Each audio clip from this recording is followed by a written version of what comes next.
رسول اللہ صلی اللہ علیہ وآلہ وسلم کے دنیا سے پردہ فرمانے کے بعد حضرت بلال رضی اللہ عنہ مدینہ کی گلیوں میں یہ کہتے پھرتے کہ لوگوں، تم نے کہیں رسول اللہ صلی اللہ علیہ وآلہ وسلم کو دیکھا ہے تو مجھے بھی دکھا دو۔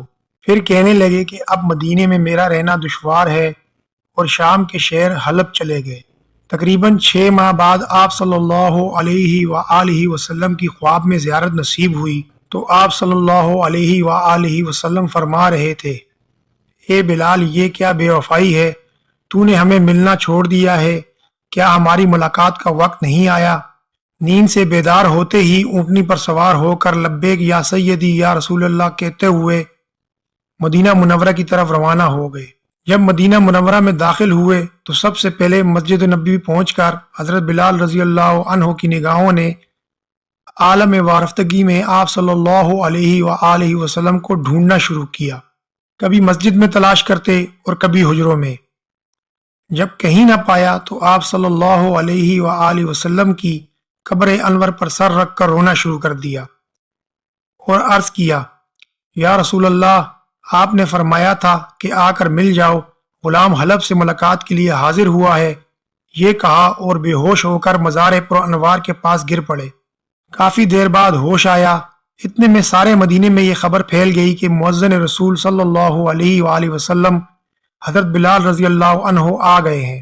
مدینہ طیبہ کے بوڑھے، جوان، مرد، عورتیں اور بچے اکٹھے ہو کر عرض کرنے لگے کہ بلال، ایک دفعہ وہ اذان سنا دو جو محبوب خدا صلی اللہ علیہ وآلہ وسلم کے زمانے میں سناتے تھے۔ آپ رضی اللہ عنہ نے فرمایا، میں معذرت خواہ ہوں، کیونکہ میں جب اذان پڑھتا تھا تو اشہد ان محمد رسول اللہ کہتے وقت آپ صلی اللہ علیہ وآلہ وسلم کی زیارت سے مشرف ہوتا اور آپ صلی اللہ علیہ وآلہ وسلم کے دیدار سے اپنی آنکھوں کو ٹھنڈک پہنچاتا تھا۔ اب یہ الفاظ عطا کرتے ہوئے کسے دیکھوں گا؟ بعض صحابہ کرام رضی اللہ عنہ نے مشورہ دیا کہ حسنین کرمین رضی اللہ عنہما سے سفارش کروائی جائے، جب وہ حضرت بلال رضی اللہ عنہ کو اذان کے لیے کہیں گے تو وہ انکار نہ کر سکیں گے۔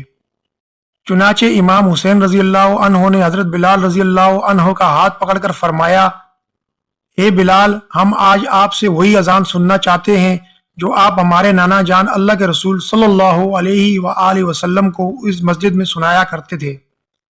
اب حضرت بلال رضی اللہ عنہ کو انکار کا یارہ نہ تھا، لہذا اسی مقام پر کھڑے ہو کر اذان دی جہاں حضور صلی اللہ علیہ وآلہ وسلم کی ظاہری حیات میں دیا کرتے تھے۔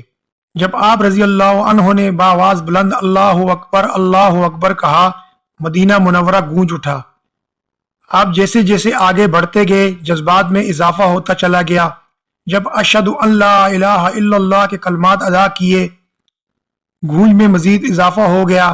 جب اشہد ان محمد رسول اللہ کے کلمات پر پہنچے تو تمام لوگ حتیٰ کہ پردہ نشین خواتین بھی گھروں سے باہر نکل آئیں۔ رکعت و گریہ زاری کا عجیب منظر تھا۔ لوگوں نے کہا، رسول اللہ صلی اللہ علیہ وآلہ وسلم تشریف لے آئے ہیں۔ آپ صلی اللہ علیہ وآلہ وسلم کے وصال کے بعد مدینہ منورہ میں اس دن سے زیادہ رونے والے مرد و زن نہیں دیکھے گئے۔ یہ تھا ایک عاشق رسول کا سچا واقعہ۔ اگر آپ کو واقعہ اچھا لگا ہو تو ہمارے چینل کو لائک کریں، سبسکرائب کریں اور بیل آئیکن کو پریس کریں۔